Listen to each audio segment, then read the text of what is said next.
Vamos a hablar a esta hora, Andrea, de Sí. la nueva propuesta que empieza a conocerse, que ya empieza cada vez a dibujarse con mayor claridad, de sometimiento de las bandas criminales a la justicia. Importante, es sometimiento, es decir, las reglas las pone el gobierno y cómo las estaría poniendo el Estado colombiano, pues a través de una iniciativa que va a ser radicada ante el Congreso de la República por el gobierno de Gustavo Petro. Sí, digamos que se empieza entonces a concretar, se empieza a aterrizar esa propuesta de paz total del gobierno del presidente Gustavo Petro en cabeza del comisionado de paz Danilo Rueda, y uno de los puntos tiene que ver con el sometimiento de esas bandas criminales. Como usted decía, hay mucha polémica porque incluso personas simpatizantes del proyecto de Gustavo Petro, como Miguel Ángel del Río, usted lo decía, como este abogado, no están tan de acuerdo y dicen que el hecho de que se queden con una posibilidad de esas BACRIM de tener un 10% de sus bienes ilícitos, pues siente que no va a ninguna parte. También hablábamos más temprano con un ex negociador de la guerrilla de las FARC, usted se acuerda, Diego Martínez, por supuesto, que lo hemos tenido aquí varias veces, y él decía, también tengo mis dudas de que eso después pase en una revisión constitucional. Pues bien, queremos tener diferentes voces y por eso quiero saludar a esta hora a Juan Camilo Restrepo, quien fue jefe negociador del gobierno en su momento con el ELN. Gracias por acompañarnos a esta hora. ¿Y usted qué opina sobre este proyecto que empieza a discutirse entonces en el Congreso de sometimiento de BACRIM? Bueno, buenas tardes. Quiero plantear tres ideas. La primera es que todos estos procesos son muy delicados. Me da la impresión de que de parte del gobierno está hablando mucha gente. Está hablando el senador Barreras, el senador Cepeda, varios ministros y el comisionado de paz. Esta es un vuelco total muy grande a la política criminal. Debe centralizarse en una sola vocería, porque de lo contrario se crea confusiones y contradicciones. Segunda idea, lo que se ha difundido es un proyecto apenas, hay que esperar a ver qué es exactamente cuando lo radiquen. Puede tener los comentarios imprecisiones si no se conoce exactamente sobre ese tema. De lo que se ha visto es que es un proceso, es un proyecto que muestra o indica cuáles son los beneficios que se le van a dar a estos narcotraficantes, pero no queda en claro cuáles son sus responsabilidades. Van a entregar las rutas del narcotráfico, van a entregar las armas. Y tercera idea, se habla de un cese al fuego multilateral. Un cese al fuego es algo muy serio, no se puede tomar a la ligera. ¿Qué es exactamente lo que se está entendiendo por cese al fuego? ¿Va a haber un confinamiento geográfico?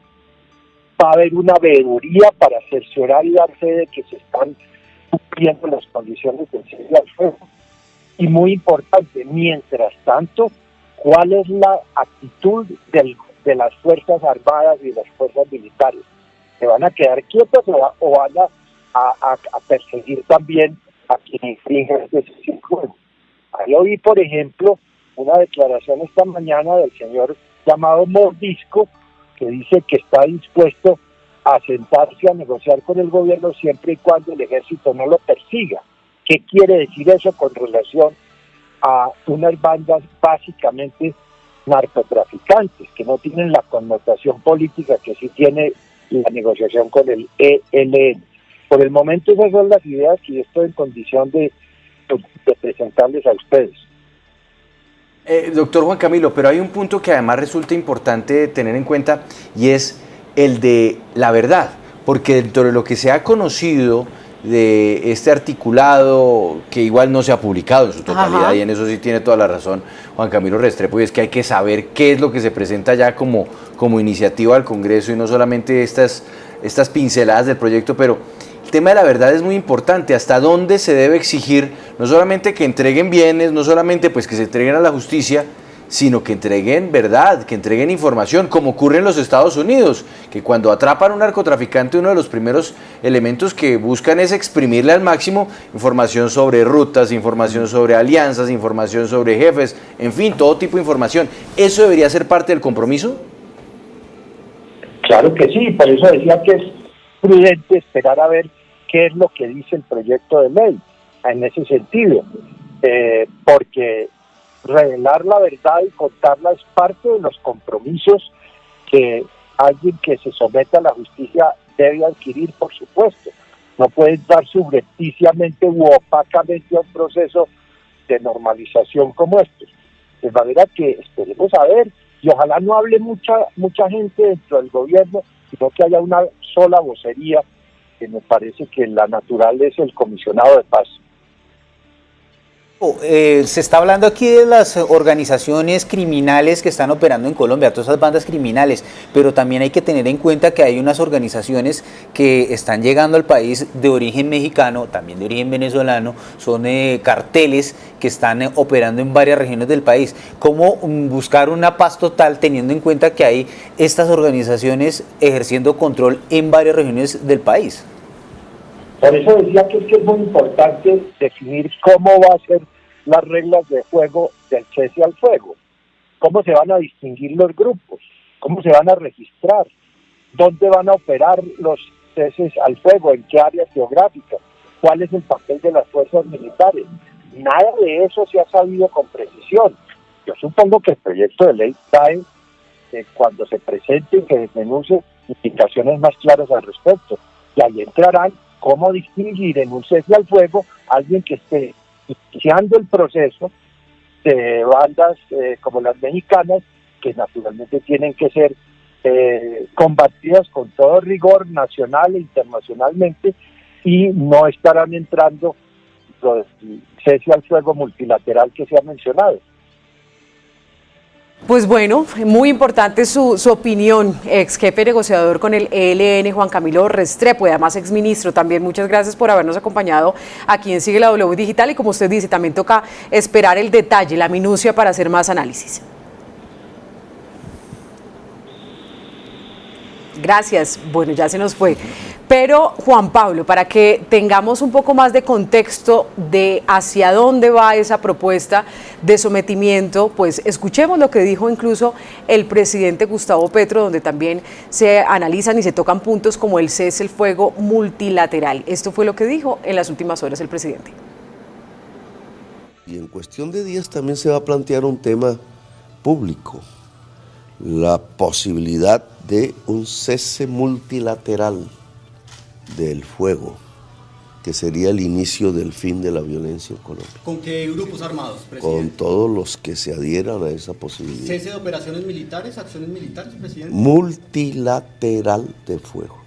Pero suspenden operaciones militares, presidente. Cese multilateral significa que las diversas actores, que son múltiples, cesan de disparar, cesan sus hostilidades. 5 años, presidente. Bueno, ¿No va a funcionar el ejército? los tienes. Claro que el ejército va a funcionar llegando precisamente al territorio donde hoy no llega porque están las organizaciones narcotraficantes controlando el territorio.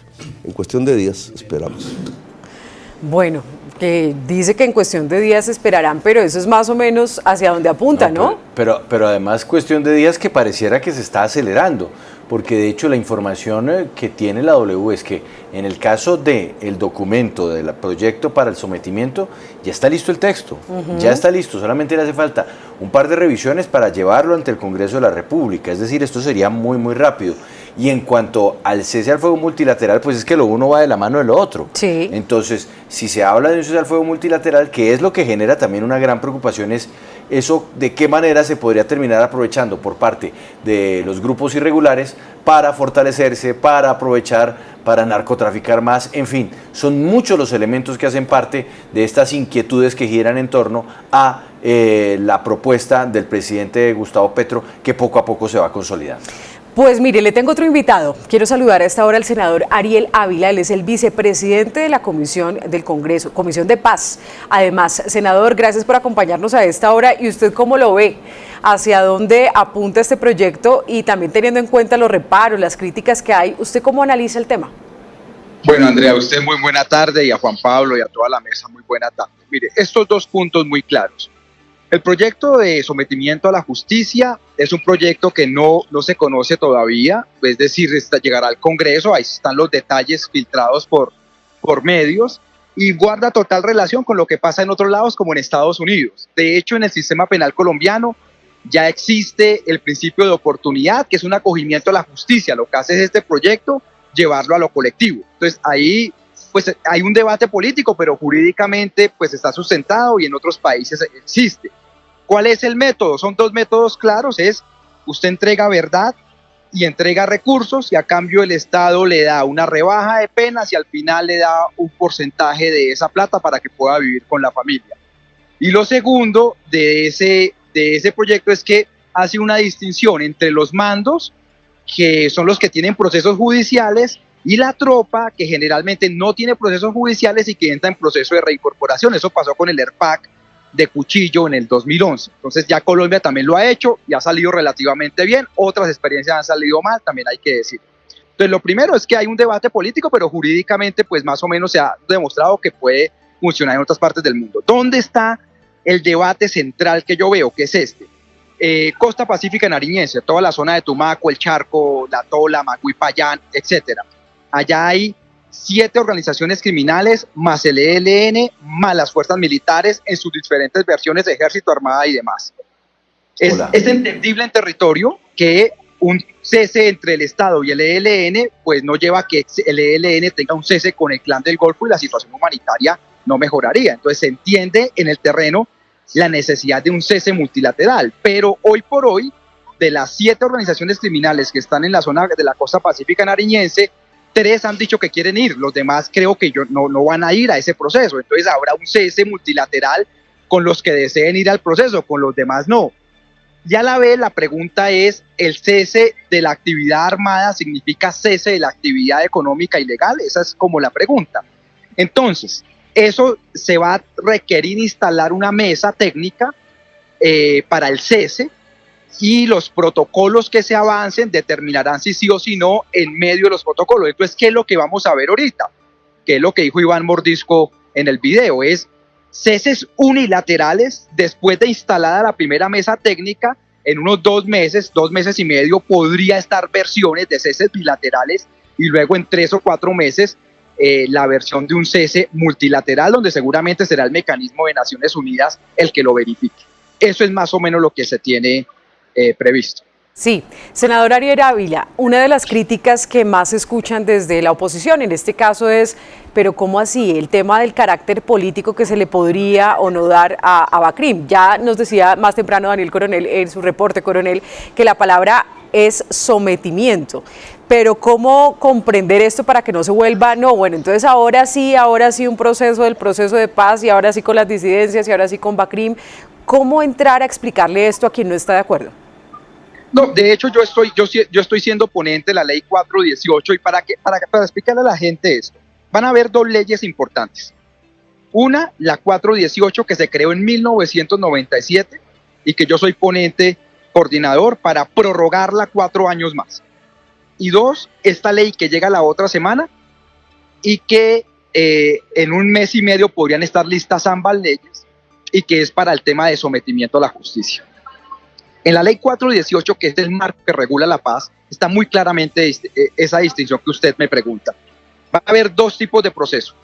El proceso de paz con el ELN, que es una negociación de agenda política, y los procesos de sometimiento a la justicia, que es una agenda sociojurídica. Usted me va a decir, ¿y qué significa sociojurídica? Es una discusión jurídica sobre penas, y lo social va en el proceso de reincorporación de la tropa, pero con las organizaciones criminales ni van a haber curules, ni van a haber justicias transicionales, ni van a haber nada de eso. Ahí no hay agenda política. Por eso en la ley está muy claramente, se distingue entre lo que es la negociación de paz, que solo aplica para el ELN, y los temas de sometimiento. Pregunta subsiguiente que usted me va a hacer, bueno, ¿y las disidencias qué? En el caso de las disidencias entran en el proceso de sometimiento, pero yo pensaría que podrían tener un tratamiento diferencial en el sentido de que se puede modificar para que ellos paguen una pena del 2016 para acá de los crímenes que cometieron, porque si hay algunos firmantes de antes del 2016 podrían tener un sistema mixto. Pero eso lo estoy pensando yo aquí en la cabeza, si no entrarían como proceso de sometimiento a la justicia. Óigame, senador, pero fíjese que, y ya vamos a ir con otro invitado con quien también queremos adentrarnos en esto, pero yo quiero plantearle esta circunstancia, es que De todas formas, se está usando un eslogan que resulta muy atractivo, y es decir, paz total. ¿Hasta dónde se puede hablar de paz total cuando usted mismo nos lo ha dicho? Por ejemplo, en el departamento de Nariño, pues hay unos que sí quieren y otros que no quieren.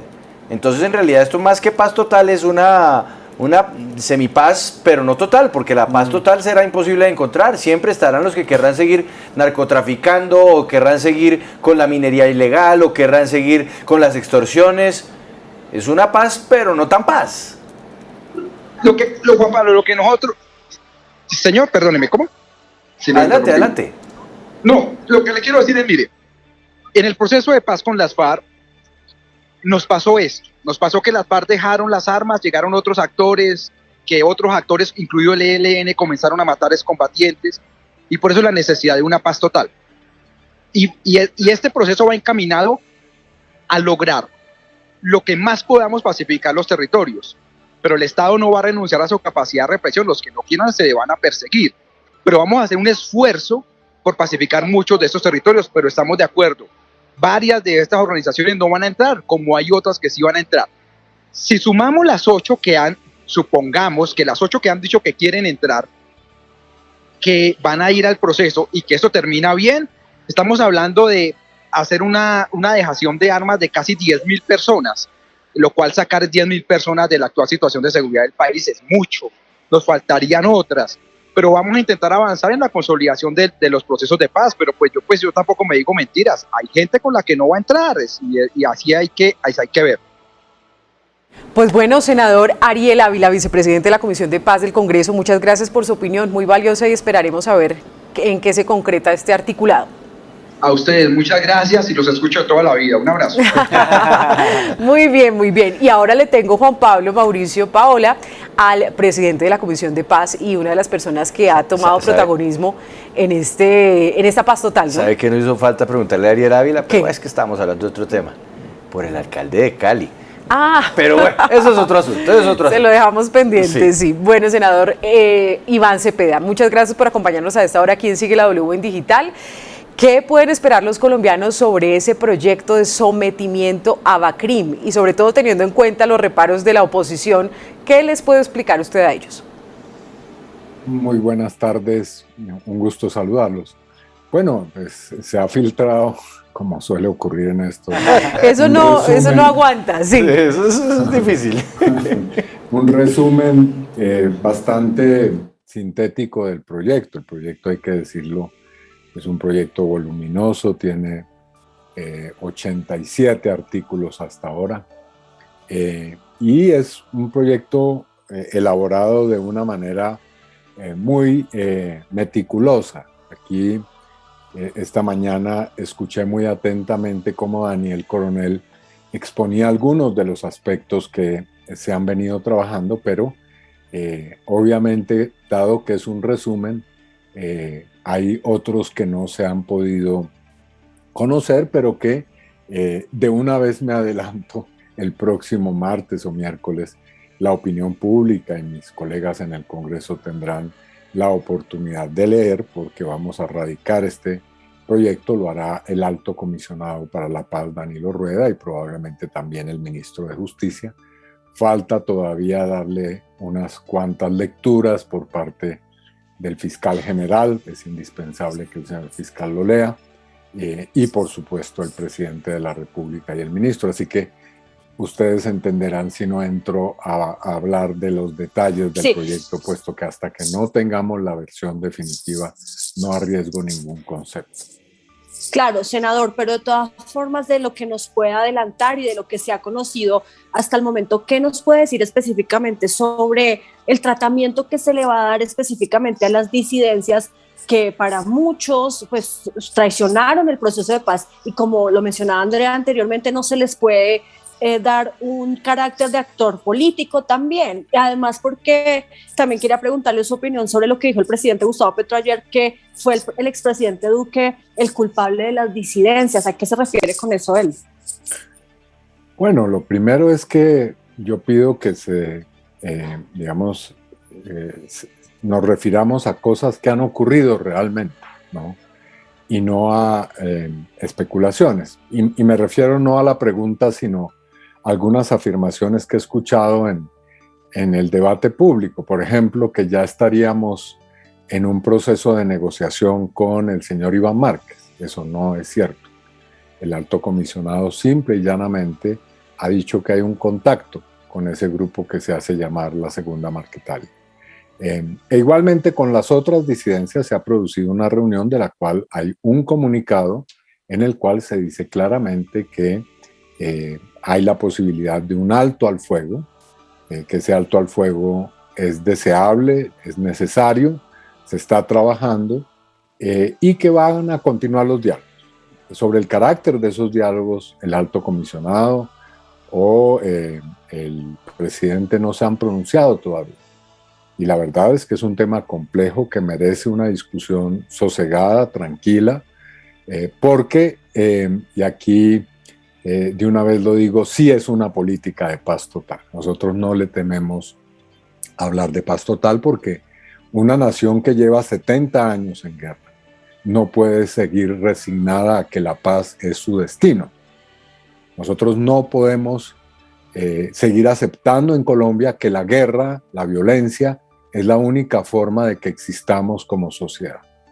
Así que por lo menos en lo que depende de este gobierno, hemos planteado un modelo de paz que puede sonar muy ambicioso, muy maximalista, tal vez irrealizable, pero si en Colombia ha podido existir la guerra total, si se han podido practicar todas las formas de violencia, la pregunta que nos hacemos es ¿y por qué no podemos intentar soñar y también diseñar y actuar de manera práctica para crear las condiciones para que la paz sea total? Y efectivamente ese propósito se vio entorpecido por el expresidente Duque, quien es el único presidente en los últimos 40 años, óigase bien, el único presidente que no ha desarrollado ningún esfuerzo significativo para la paz. Su política fue exclusivamente la guerra, la seguridad, el orden público con violaciones de derechos humanos a granel, que han terminado por generar este cuadro dantesco al cual estamos abocados hoy. Esa responsabilidad la tiene el expresidente Duque y por eso la ha recordado, tal vez usted decía en el día de hoy o ayer, el señor presidente Gustavo Petro. Bueno, senador, hay un punto del que sí yo creo que podemos ir debatiendo, porque ya se conoce además, y es la posibilidad de que las bandas criminales puedan conservar el 10% de sus bienes. Incluso una de las personas que apoya este proceso de paz total es crítico al respecto y es el señor Diego Martínez, quien fue asesor jurídico de la ex guerrilla de las FARC. Y él dice lo siguiente: ya la Corte Constitucional en el proceso de paz se pronunció al respecto y dijo que no era posible, que este dinero debe ir a las víctimas. Me parece que ese 10% debería ser destinado hacia las víctimas, de contemplarse la posibilidad de un dinero para otras actividades que fuera destinado a la reintegración. Y él dijo, yo creo que ese punto se cae en la Corte. ¿Qué decir frente a lo que piensa él y tal vez piensan muchos? Como lo decía al comienzo de la entrevista, yo pido se me dispense, no voy a hacer alusiones precisas al articulado del acuerdo. Me deja ahí en eso yo soy muy respetuoso, es decir, hasta que no tengamos un texto y hasta que no se presente, no voy a entrar al contenido. Pero lo que sí digo como comentario general es lo siguiente. Muchas de las disposiciones que están en el texto que hemos presentado, o que vamos a presentar, perdón, en el Congreso no son nuevas. Esa disposición a la que usted menciona ya está en, digamos, el ordenamiento legal del país, y creo que esta mañana, porque seguí muy atentamente, repito, su emisión de esta mañana en la que se comentó ampliamente el proyecto, pues otro de los invitados que ustedes tenían, el doctor Iván Cancino, señalaba que esta no es una disposición que se le haya ocurrido a los autores, a quienes hemos elaborado este texto, no, eso ya está en la ley. Y lo que pasa es que no se ha desarrollado y es lo que queremos. Entonces, por supuesto, ya llegará el momento en que la Corte Constitucional evalúe cada uno de los aspectos de este proyecto, pero sí creemos que es muy importante buscar todos los caminos necesarios para lograr que con éxito se llegue al desmantelamiento de estas organizaciones tan poderosas y que tanto daño le hacen al país. Usted lo acaba de decir, ya efectivamente este 10% que tendrían que entregar las organizaciones criminales para una vez busquen ese sometimiento, es una norma que quizás ya existe, lo mismo que buscar el principio de oportunidad para que esas personas cuenten y delaten a otras integrantes de estas organizaciones a cambio de beneficios. ¿Usted cree que estos se deben, no sé, mantener tal como vienen o quizás dar nuevos incentivos para que estas organizaciones definitivamente busquen un sometimiento más efectivo y no se quede como en la ley existe pero no se aplica? Bueno, aquí de lo que se trata es de encontrar los caminos más expeditos, más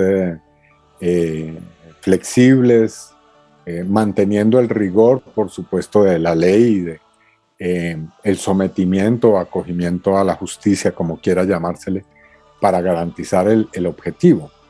Porque hago la siguiente claridad. La ley 1908 del 2017 o 18, no recuerdo bien el año en que participamos en ese proceso legislativo que fue tan desafortunado, al cual yo me opuse en el momento, pues fue una ley creada con el propósito, y así fue diseñada por el ex fiscal Néstor Humberto Martínez, con el propósito expreso de evitar a toda costa y de obstruir de la forma más eficaz cualquier proceso de sometimiento a la justicia.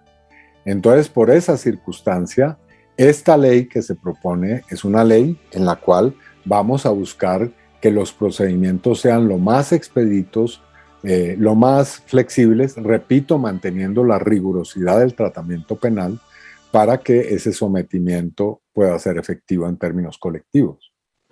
Senador Cepeda, ya lo voy a despedir, pero me queda una última pregunta, y no es sobre el articulado, pero sí es sobre el cómo se ha llegado a esto. Y es que señor, en la mañana, Daniel Coronel en su reporte nos contó que había un rol muy especial que se le iba a otorgar tanto a la Fiscalía como a la Defensoría del Pueblo para dentro de todo este aparataje para el sometimiento. Ojalá me pueda contestar esto.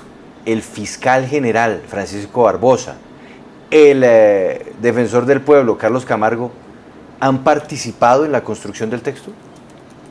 Como decía hace unos instantes, el señor fiscal va a conocer el texto previamente se presente.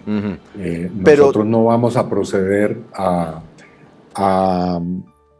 entregarle un texto al Congreso que no tenga el concepto de la Fiscalía. Mal haríamos. Pero no se ha hablado con ellos. Voy a eso. Okay. Y en algunas reuniones han estado presentes personas de la Fiscalía, ¿no? De eso puedo dar total certeza. Pero repito, independientemente de si es una o varias reuniones, el fiscal va a tener en sus manos el borrador, podrá estudiarlo con el tiempo que requiera y hacer pues las consideraciones, si es el caso, objeciones o desarrollos que él considere pues necesarios, y obviamente pues el gobierno también hará sus comentarios sobre lo que diga el fiscal. Pero repito, aquí no se va a proceder forzando a nadie, ni brincándonos el orden institucional. Esa no es la idea. Senador, muchas gracias por estar con nosotros en Sigue la W y estaremos atentos a lo que pase. ¿Qué pasó, Paola? Pero vuélvase hincha de La Paz Total, por favor. Pero senador, si usted dice que el martes... Si usted dice que el martes radica el proyecto, si usted dice que el martes radica en el proyecto, le queda muy poquito tiempo al fiscal para leerlo, ¿no? Le toca casi que se lo mande ya. Pero no, en eso se está, no se preocupe y habrá el tiempo necesario, no hay problema.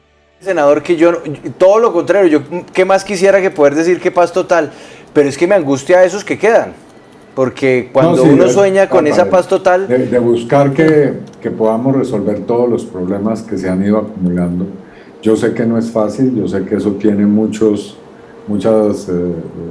detalles, matices, pero vamos a hacer ese esfuerzo y creo que ya es hora como nación de que dejemos atrás la violencia. Es que sabe que, senador, y con esto cierro porque además me está presionando Carlos, nuestro productor, porque viene un invitado internacional, la paz total se complementa o se logra, y creo que eso usted lo sabe mejor que todos nosotros, si cambia el tema del narcotráfico.